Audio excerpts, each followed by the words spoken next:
பத்தியாரே அம்மா வளர்ப்பச்ச நாயகம்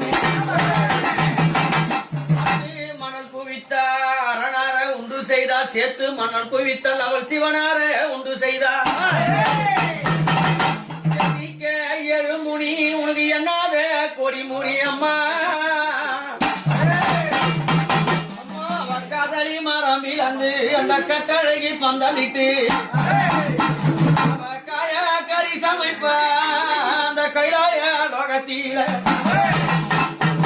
முள்ள எடுத்தாளா திருமுள்ள வயல உண்டு செய்தாளா பச்சையம்மா இந்த கொழுமேட